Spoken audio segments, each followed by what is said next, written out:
Good afternoon, everyone. My name is Rick Pierce. I am President and CEO of the Chamber of Commerce that serves Middletown, Monroe, and Trenum. Thank you for coming this afternoon. A couple of rules. One is I'm going to ask you to turn your phone on vibrate and or off. I'm going to make sure that the candidates do the same. The questions come from the Government Relations Committee for the Chamber of Commerce. We've got quite a library over the last 25, 30 years of questions.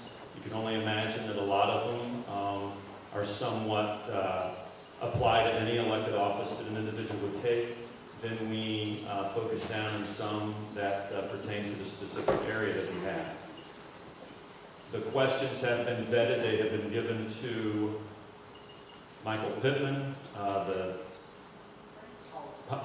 political reporter for the Journal News. Thank you for letting me get that right. The candidates have not seen the questions. However, in the invitation letter, they did get the topics of what we're going to cover. So with that, one more item. Candidates, I'd like to congratulate you for running for public office. That is no easy task. It's stressful on you, stressful on the family and friends. So congratulations for that, and good luck on next week's election.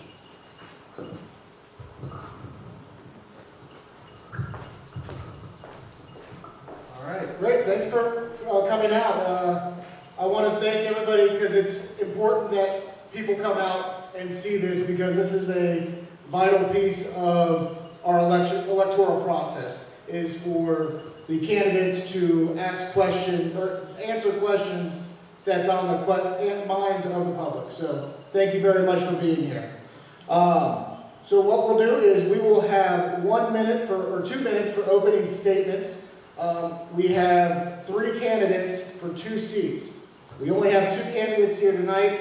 Aaron Lawson was unable to attend, but he has given us a prepared statement that I will read after the candidates give their opening statements. So we will start with Ms. Crim. 2 minutes.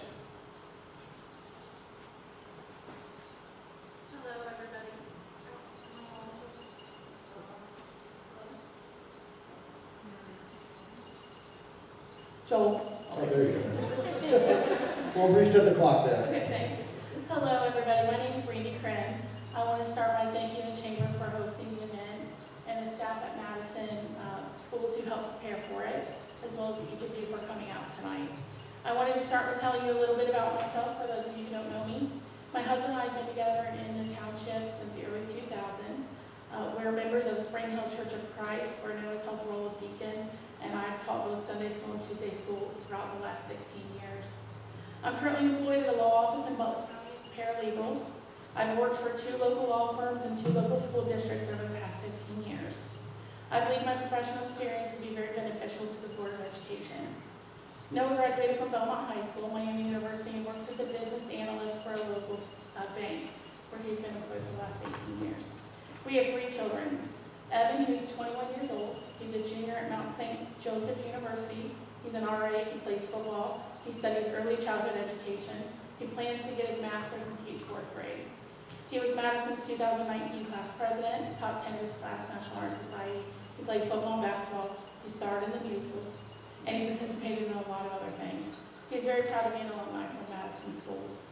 Abby's a senior here at Madison School. She's the class 2022 class president.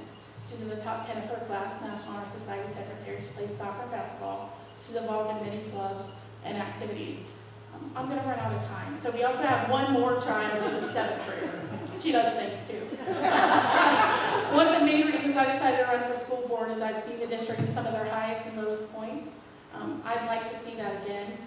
I think that for the most part our citizens are very upstanding and empathetic citizens who want the best for our children. That's what I want too. Okay, we need to get back to listening to one another, making decisions that are in the best interest of children, and I want the community to understand the real legal role of a Board of Education member. And in the end, I just want to tell you I'm a mom. I want what's best for kids. All right, thank you very much, Ms. Crim. Mr. Jennewine, 2 minutes. I'd like to thank everyone for coming out as well, the Chamber and the administration for putting this together. My name is Jennewine. I run a small business over 2 decades as an internist in Middletown. During that time, I've managed employees, I've balanced budgets, I've maintained government quality reporting and data sets, and I've even managed safety patients in between all that. My wife Jennifer and I have 3 daughters. All 3 have been in Madison School District since starting kindergarten. Our oldest is now a senior. We've been very fortunate to enjoy so much that Madison Local Schools has offered our kids, including the superior education, athletics, theater, and the special education program.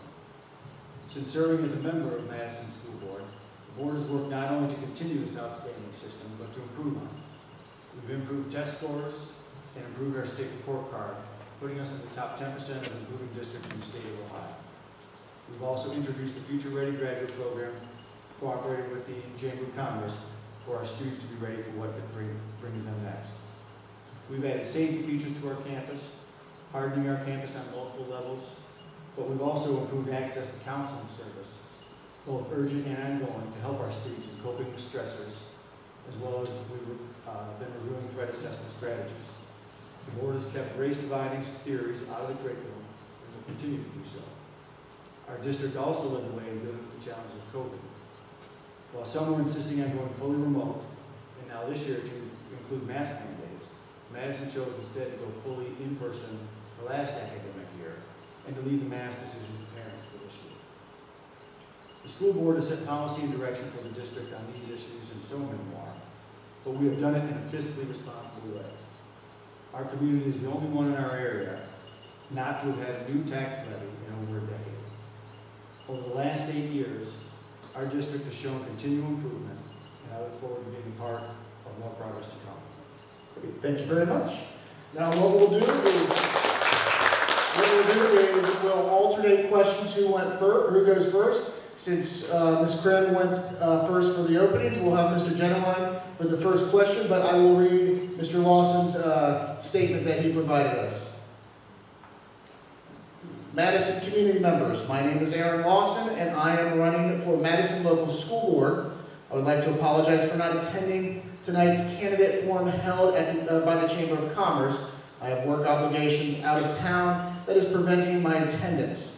I believe the board duties are to set policy, follow procedures, and to hire the superintendent. We must ensure accountability, follow the chain of command, and be transparent about the district's actions and progress. As board members, we need to provide support for our students, teachers, and administration. We must be advocates for our students and community.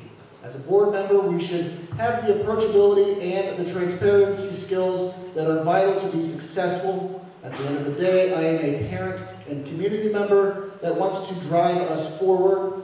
Under the current strategic plan, the schools uses the CCIP, or the Comprehensive Continuous Improvement Plan, for guidance. This tool is to help set strategies, actions in the district's goal amount to get state funding. I am new to social media, as many of you know. I just recently started my Facebook account to let people know I was running for school board. Social media in today's society can be a useful tool to get information to the community. However, I believe that social media has divided our community. We need to get back to face-to-face interaction and handshakes. As a small community, we do not want to be consumed into a bigger district. I believe we need to build a strong community with strong relationships.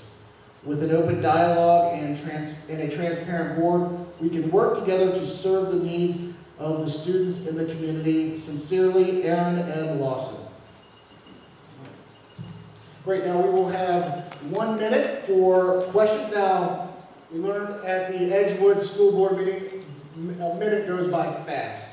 So keep an eye on Rick with the timer. But I will let you finish your thought. All right, Mr. Jennewine, what is the role of a governance school board? Just give us some examples of decisions that you think a school board should make, some examples of decisions that are best left to the superintendent and his team. The role of the school board is a policy-making board, and it advises both the superintendent and the treasurer. It hires them and then holds them accountable to reach the vision that the school board has set forward for where the district is going to go. So some of the roles that it would take is, what achievements do we want to accomplish? what services do we want to provide for our kids to get to those goals? And then it's our job to hold them accountable and make sure they reach that, but also reach it using the economic resources that are available to our community. Examples we've done is, again, going with the Future Ready project, Future Ready graduates. It's not just about how do those kids do on tests and scoring for the state, but it's how are they going to do in the future with the job that they go to next. So setting that forward, making sure we put people in place who then are going to make sure that the faculty and staff have the opportunity to get those kids ready to do those projects. Things they shouldn't involve themselves in is the day-to-day operations. Who's the football coach? Can you do it right? Who should be disciplined how?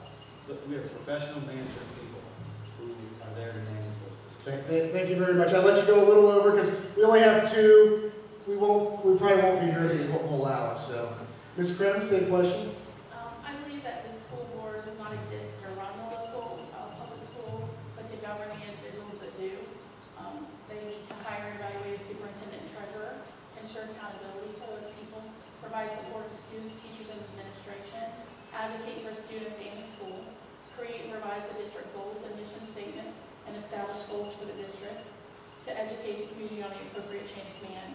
It's not the Board of Education's position, like Dr. Jennewine said, to micromanage the district. It's to hire the people who you hold accountable to do those things. All right, great. Thank you very much. All right, next question. This will be for Ms. Crim first. What skills do you believe to be necessary to be a successful Madison School Board member, and what skills do you bring to this position? I think the most important skills are the ability to work as a team, to collaborate well with others, and respect the board members and the district staff. Realizing that no one person can speak for or make decisions for the Board of Education.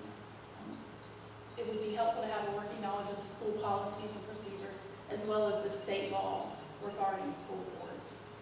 The ability to make decisions based on data, not agendas or opinion.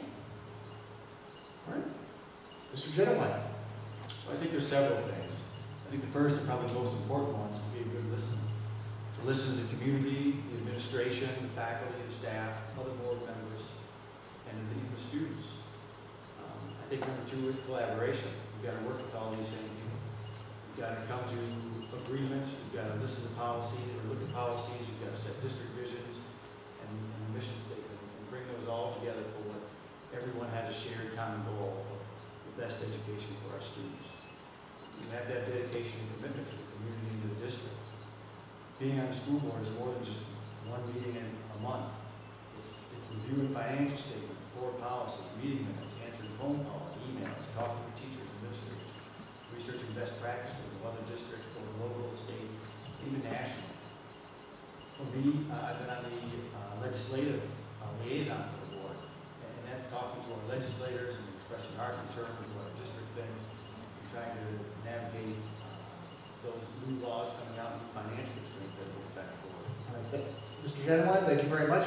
But we will be able to expound on that because this next question is kind of a follow-up. It's a little twist on the same question, but how would you describe the quality of leadership from the Madison School Board in recent years, and how will that change if you are elected? Mr. Jennewine, you'll go first. I think the leadership of the district has been very good. I think with Dave French as the president, I think the other board members have worked together collaboratively and have done some significant changes in our mission statement and our vision and setting those guidelines for where we want our students to be. And I think we're seeing those pay off. We're seeing our test scores go up. We're seeing our report cards go up. We're seeing our graduation rates go up. So I think all that work coming together collaboratively with the board we have has been going very successful. My goal, if I am reelected, is to continue some of that same function to improve those same skills and hone them so that our kids are ready for whatever brings them next. All right. Ms. Crim? How would you describe the quality of leadership from the Madison School Board in recent years, and how will that change if you are elected? I think that we have a very strong board currently. I think if I were elected, the things that I would focus on changing is just more transparency, a little less micromanaging, a little more empowering of the administration and the teachers that we have in the district.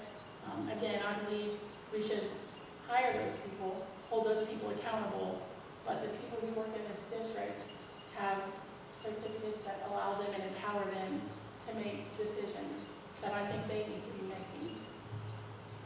All right, great. Thank you very much. All right, next question. We will start with you, Ms. Crim.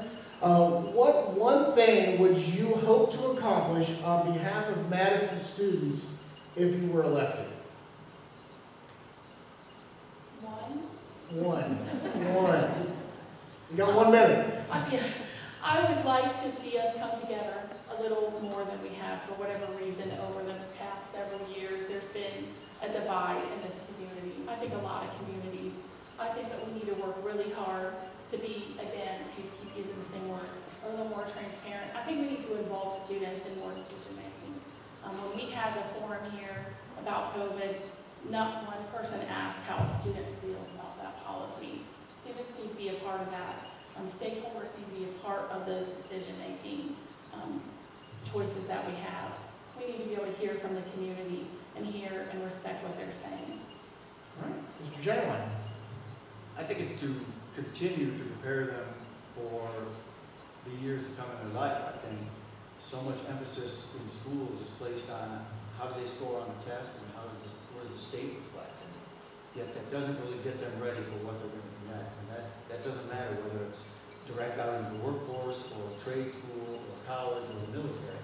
I think teaching them how to have those skills that are going to make them successful in the future is what is utmost important. Education is obviously part of that, an important part of that, but it goes beyond that. And I think some of that slips by and they're not as prepared when they get out there. We're hearing stories now of kids coming back from colleges and workplaces and saying how they felt head and shoulders above other kids in the same setting, that they just felt so much more prepared coming out of Madison. I don't see that continuing progressing further. Great, thank you very much. And we'll stay with Mr. Jennewine for the next question. It is a topic that will get groans probably on social media. Social media regularly engages on board decisions and action. What do you see the role of social media in your decision making? Do you see social media as a voice for the community? Social media, I think, it's obviously both beneficial and harmful. I think it's a great communication tool. It allows families to stay connected. It allows friends to stay connected even if they're thousands of miles away. It allows the district to communicate with the community. But it does have that dark side where people feel that they can say anything and do anything to anybody else with no real recourse because you're not there face to face. And for me personally, I think that it has gotten pretty negative, not just in Madison, I think it happens all over. And so I do not join in on social media. I do not let it influence decisions. If people have important opinions and feel important about it enough, they're going to call me. They're going to reach out to me. They're going to email me. I do have Messenger. I've kept that.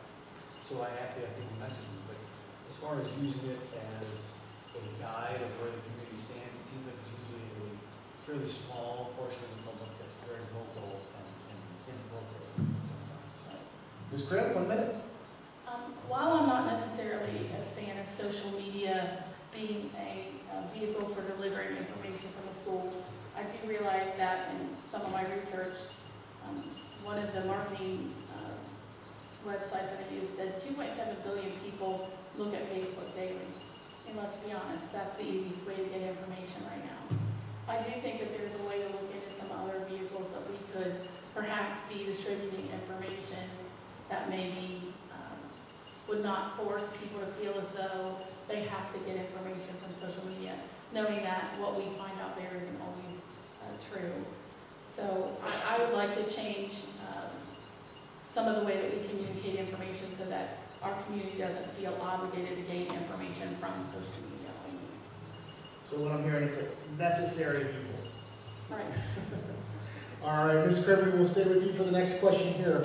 According to the district's current strategic plan, the district aspires to do well on the ACT and industry credential attainment, academic achievement, student engagement, employee engagement, and cost effectiveness.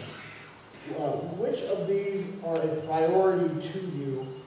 If none of those are a priority to you, what would you add or how would you measure success? Well, I think they're all a priority, but I can tell you that one priority that we need to focus on is retention. We have the best report card, and it's continuing to get better as a result of the teachers that we have. We need to continue to retain and hire those level teachers that are as successful as they are. Madison's always been known for that, and I want to keep that. I think retention is a big thing we haven't really talked about. It's something we need to work hard on so that our students are able to find that avenue that works best for them and be, you know, obviously build a better society with the students that come from Madison with the skills that we're able to give them. Mr. Jennewine, 1 minute. I think the biggest component of that is having them ready for the future. Keep coming back to that. And that is the #1 goal of the district. And our mission statement is to equip and inspire our students to pursue their individual purpose in life. And I think you do that through a multifaceted approach, and you get them ready for great education, but also the rounded out person, the rounded out individual who's going to succeed at whatever level they have and whatever they do next. And I think that's the most important thing. You do have to worry about finances. You got to do it within your constraints as we've done year after year. But the ultimate focus is the kids and how do we get them ready for what's next. Great, thank you very much. And we will stay with Mr. Jennewine. Madison is a leader in defining a future-ready graduate based on a business input and the collaboration with the Chamber in 2019. That adoption into board policy reflects what businesses say are critical to life success. How will you assure Madison stays on track of preparing students for life success? 1 minute. I think that it comes back to making sure that our curriculum incorporates those factors into our education.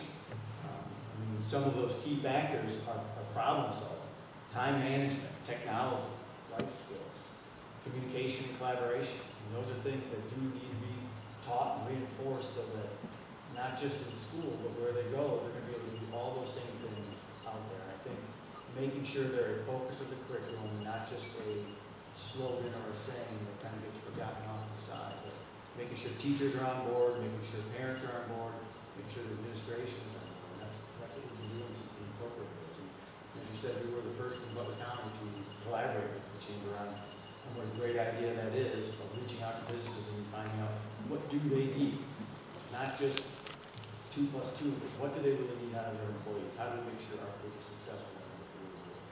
All right, thank you very much. 1 minute, Ms. Crim. I agree with a lot of what Dr. Jennewine said. I think it's important for us to continue to build those relationships with business owners, the community. I think that we need to get the buy-in from the community as well as the administration and teachers here at the district. I think the buy-in from everyone and the opportunities that we're finding children are having as a result of those relationships with businesses are proving to be very successful for all of those children who have that opportunity. I think we need to move forward and just expound on what we're doing. All right.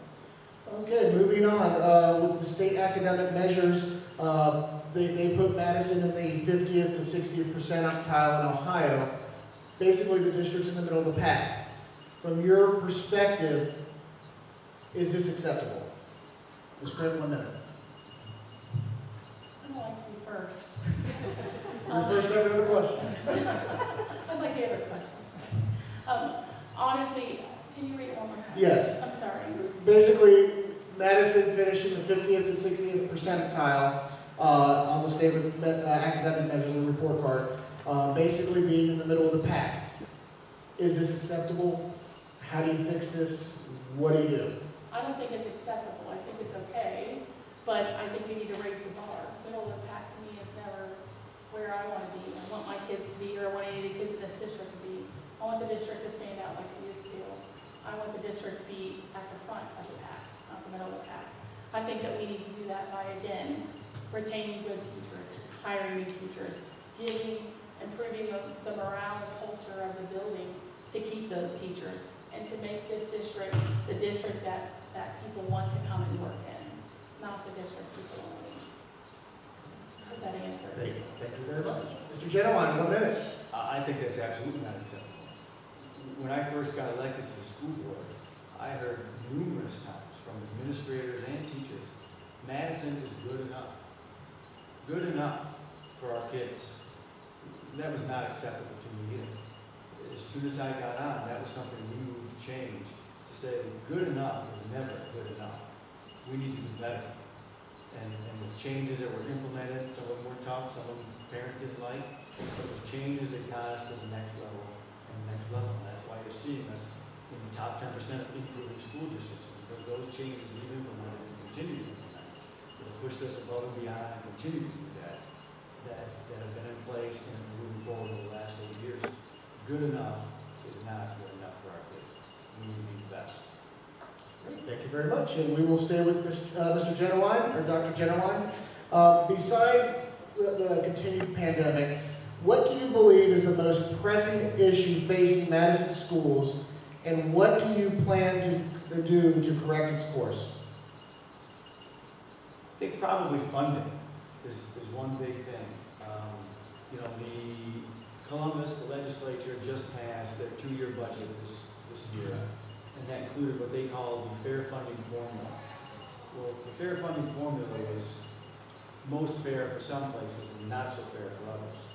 Large urban districts get boatloads of money, whereas small rural districts who have been more conservative and more fiscally responsible don't get anywhere near it. One local district around here, who's a pretty big district, currently gets about $36 million from the state. They're going to get an additional $34 million by the time this is fully implemented. Madison, who gets $9 million a year from the state, is going to get an additional $230,000. This other district has so much money, they're talking about building a community center. We're having to scrape to build our turf field. They've got 2 of them. And so funding is definitely going to be a problem. We've been dealing with this for 8 years.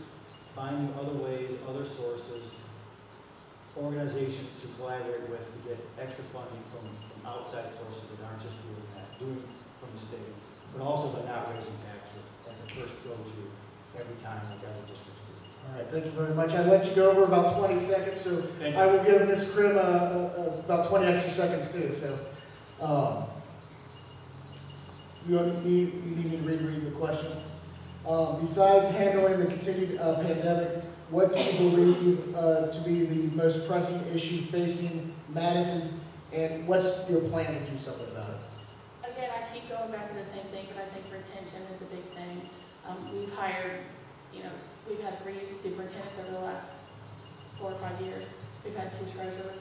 We've had a whole turnover in the guidance counseling area. We had a 26% turnover rate in teachers since the pandemic. I think that makes a huge difference. I agree with Dr. Jennewine about funding. I know that House Bill 101 is still out there. I've done some research on that. It's hard to say if that's going to do a whole lot for us. We're not going to know what the numbers are until December. I'm holding out faith that maybe that helps in that area. But I think that there are a lot of things we can do to improve, again, the morale and culture of the building to make people want to be here, if that's going to make us more successful. I think Thomas Hall is in the audience. Did you hear this? We're trying to fix school funding. We got to come back to it. December, I'm waiting for that number. December. Fortunately, the Senate did only approve it for 2 years, so full implementation may not take place. All right, let's get back on course here. Speaking of the state government, with the Ohio biennium budget changes, they had some recent passage of that changes were made regarding funding of charter schools and the expansion of Ohio's Ed Choice voucher program. Is this a good thing, and how will this affect Madison schools? Ms. Crim, 1 minute. I think that we could be in a world of hurt. I've been talking about this with Dr. Jennewine for probably a couple of years, because those vouchers Madison is right now sitting at the level with the grade card scores that don't allow our students to take advantage of this, but we're the only school in Butler County like that. So what those Ed Choice vouchers give those children the opportunity to do is attend a private school for free, because if they're in a underperforming district, they can then use those vouchers to attend a private school. And what that's doing is, taking funding from our district, and that could be a problem, I think. All right. Mr. Jennewine, Dr. Jennewine. Yeah, I think for public schools, it's definitely not a good thing. Last year, there was a hard push for Ed Choice. Madison was one of 2 districts in Butler County who was not affected, would not have been affected had it gone through, because our scores are above the measures. More importantly than that now is a push for what is referred to as the backpack bill, which removes all requirements of what the education level is, or what the score level is, so that every student is going to have a dollar amount attached to them. They can go anywhere they want at any time they want. So no matter how well the school is performing, you can still have students leaving that district and going to a private or charter school. So I think that's kind of cannibalizing your own system. If you want to argue that there are school districts out there who struggle, kids who want to get out of those poor performing schools and go somewhere that is better performing, there's certainly an argument for that. But allowing just open chaos to go anywhere you want and move year to year and back and forth, I think is bad for the kids as much as it's bad for the district. Thank you very much. All right, moving on to our second to last question here of the night. We will stay with Dr. Jennewine. What financial challenges will the district face over the next several years, and how would you address to change those challenges, or such challenges? The biggest challenge we always have is payroll. I mean, it's our #1 expense, and that's going up year after year as would be expected, and we have to. So how we're going to be able to manage the cost of the district as a whole, that is the biggest chunk. As Brandi points out, retention was a problem. It's gotten much better in the last couple of years. But you do that partially by payroll, but you also do it through a better work environment. But you've got to keep our teachers on par with districts that are similar. Now, that doesn't necessarily mean comparing us to Monroe or Lakota because they're in Butler County, but it's comparing us to other small rural districts that don't have economic community that helps feed the tax dollar. So I think, again, you've got to go out to other sources, other revenue sources. You can't just run to a tax levy. You've got to look for collaboration with outside entities to help fund you, and that's through grants and other financial situations, whether it's community foundation or other places that can help you with some of that revenue. All right, thank you very much. Ms. Crim, 1 minute. I'm gonna 1 minute and a few seconds. I'm going to piggyback on a lot of what Dr. Jennewine said. I agree with that. I do think there's a lot of opportunity for grant writing that we have neglected over the last few years. In the early 2000s, mid-2000s, we received a lot of funding from grants. I don't know how much grant writing we're doing in the last few years. Additionally, I think those partnerships with local businesses are going to help. I think that we need to be good fiscal stewards of the money that we have and be very careful in how we're spending or allotting large amounts of money. And I lied just a minute ago. My pages were stuck. We have a whole other page question. All right, so we'll stay with Ms. Crim here. School boards and parents across the country are, we'll say, very spirited about discussions concerning critical race theory. CRT originated in U.S. law schools to discuss racism as it pertains to our legal system. Do you feel that critical race theory has a place in our public schools? I'll give you a little over a minute.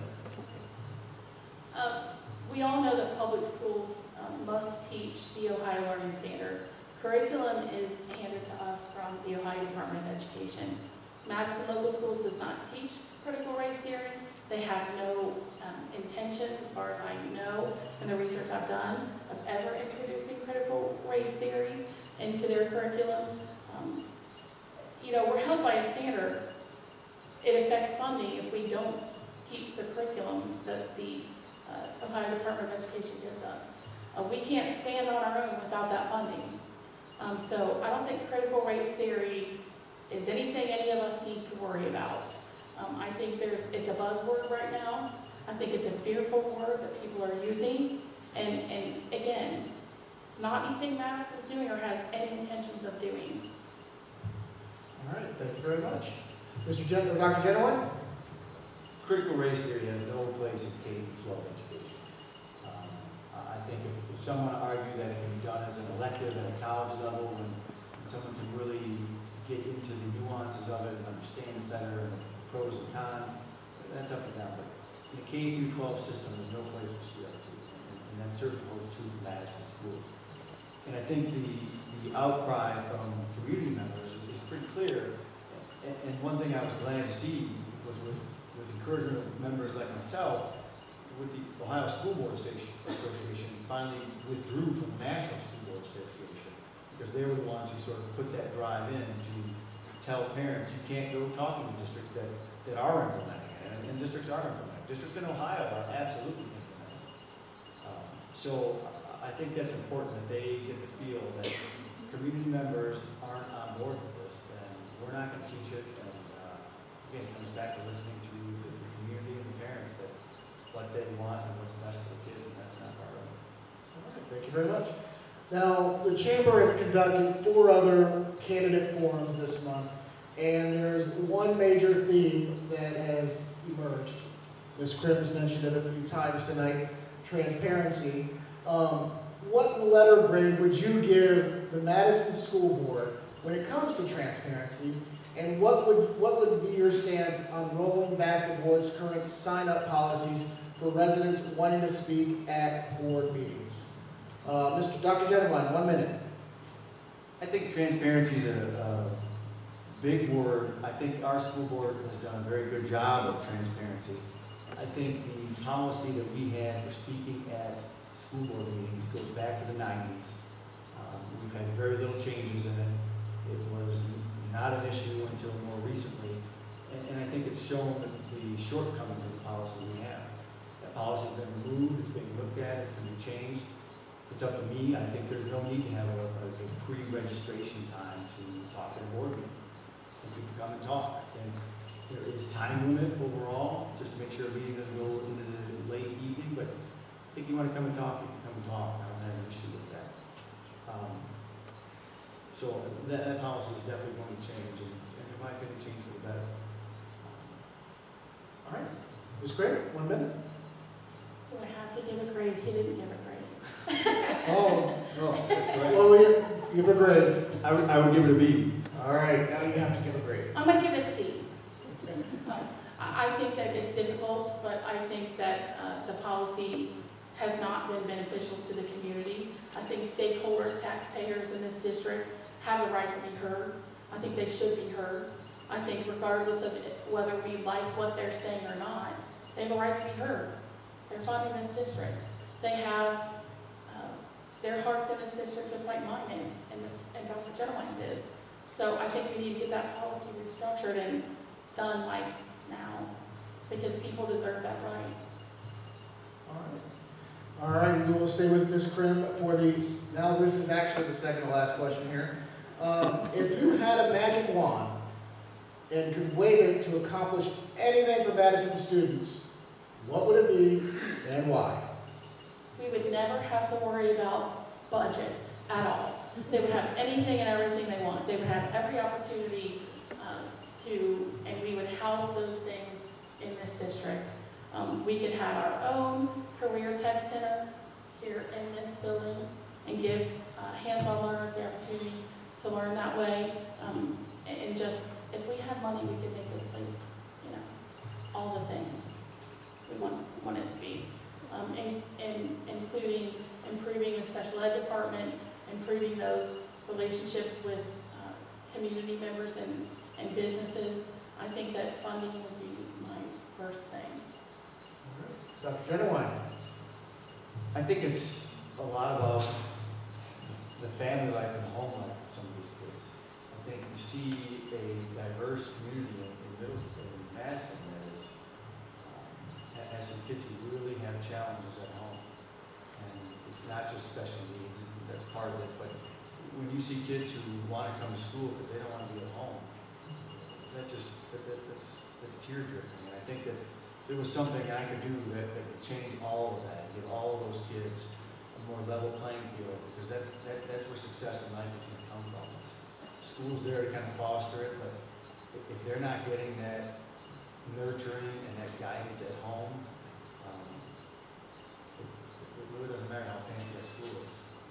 It matters what they're getting at home, and that magic wand is to fix that stuff for all kids, that they all have the best opportunity starting at home. Good thing you have 2 magic wands. All right, now, this question the topic wasn't presented to the candidates ahead of time, like the other topics, but we talked about this with the candidates. They agreed to address this because we feel that this is an important issue. It's regarding training staff or volunteers with firearms. So, Dr. Jennewine, we will go with you first. Do you believe some trained staffers or volunteers who volunteer to do so should be allowed to have access to firearms during the school day to enhance campus security? Why or why not? I do believe that. I believe that fully. And I think the biggest thing as to why I feel that way, even though many people have put words in my mouth as to why I feel that way, the number one thing that hit me was one day when my daughter came home from Madison saying they had an Alice drill. And I asked her about it. What did that mean? For anybody who doesn't know what an Alice drill, that's the current program for how to react to an active shooter in school. And she described what took place and what they did, what the teacher did, and I said, okay, they had no more heavy objects in the room because they were supposed to do. Supposed to hide, lock the door, get something heavy so that if the perpetrator penetrates the door, that they fight back. No longer being there, shooting fish in an arrow. I said, well, what did your teacher do? And she said, there was nothing left. So the teacher grabbed a stapler and went and stood between them and the door.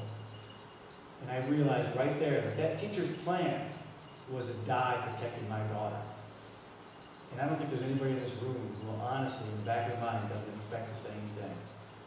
The teacher comes out of that room and the kids didn't survive and they did, it'll be a problem. So we expect that teacher to do that job. And yet there are people out there who say, we only trust them with a statement. I don't believe that. They're able to have a concealed carry permit. They're able to go pretty much anywhere else in the state of Ohio and carry that firearm. As long as they're willing to show me that they're competent and they're trained in a reasonable manner, which is more than what they can do just to have a concealed carry, and they deserve the right to protect my kid and protect themselves with the means that is necessary to be comparable to someone coming from that classroom. That's what made me decide about that. Researching it, states like Utah and Texas have been doing it for over a decade, 15, 18 years now, with no issues. Ohio had been doing it for 5 prior to us doing it. And there were upwards of 200 districts doing it when we decided to go forward. This was not a new procedure, it wasn't something we invented. It was something that is unfortunately necessary in today's world. And this is not going to go away. All right, Dr. Jennewine, sorry to cut you off, but I did give you an extra minute and 10 seconds. I thought we had 2 minutes. We had 2 minutes, but I gave you 10 extra seconds on that. Perfect. Thank you. So, Ms. Crim, same question, 2 minutes. Unfortunately, I probably don't have the best answer. I wasn't prepared to talk about this at all. I will tell you, I do not have a fear of guns or guns in the school. However, I am not educated enough on what the policy is. When you ask if we could answer this question, I said I need to know what the policy is. That's my fault. I didn't research that good enough or well enough to be able to give a clear answer. But I will tell you that I trust the decisions that have been made, and if the people on this board that I have elected think that it's the right thing, I'll stand behind that. I'd like to look further into the policy. Again, I have a problem with guns, I have a problem with guns in school, but I can't really, I feel, effectively speak on the policy, not knowing the specifics of the policy. I hope that's fair. No, that is very fair, and I appreciate you giving your feelings on that and your beliefs. But thank you very much. And that concludes our question and answer portion of tonight's forum. We will go on to closing arguments, closing statements. We will start in the reverse order. Dr. Jennewine will go first, and Ms. Crim will finish the forum tonight. So 1 minute. Madison Local Schools is obviously a phenomenal school district. It has so much to offer to a diverse community. We excel on so many levels due to that community. The community includes our teachers and our staff, the parents and community members, and of course our students, all working together for one common goal, to have the best educational experience possible for the kids of Madison Township, while still being fiscally responsible to our community. So we have to do that within the confines of our economic status. And we've been doing that. We've been earning excellent state audit reports every year that I've been on the school board. At times, we as a community march to the beat of our own drum, not compromising the outside influences such as CRT, mask mandates, remote learning, and even billionaire Second Amendment restrictions. I'm proud to have been a part of that. We look forward to continuing the progress we've made, keeping our kids safe, healthy, happy, while providing them with the necessary tools to be successful in life. Thank you very much, Dr. Jennewine. And Ms. Crim, the final statement. I'm going to go back to what I ran out of time for the first time. I wanted to say that, I've been here for a long time. I've seen how strong this community can be. I've seen them come together in some of the worst times and some of the best times. I want to get back to that. I want to again hear words in this community like transparency, pride, integrity. I want to be on the front line to help the community bridge the gap and division that's somehow been caused over the last several years. We really need to get back to listening to each other, to making decisions that are in the best interest of children in this district. We need to support and empower our teachers and our administrators and other school employees. I want the community to understand the real legal role of a Board of Education member. At the end of the day, guys, I'm a mom. I'm a concerned mom. A mom who wants to see the district celebrated for their hard work, their commitments, and their loyalty. I want to see taxpayers and stakeholders have a chance to voice their opinions and be heard again. And most of all, I want to see the students of Madison be successful. Great, thank you very much. That concludes our forum, but I do have a few closing statements, but let's give our candidates a round of applause. All right, so just to remind everybody, there are 2 open seats for this election. We have 1 incumbent and 2 challengers. You will see 4 names on the ballot. Trenum,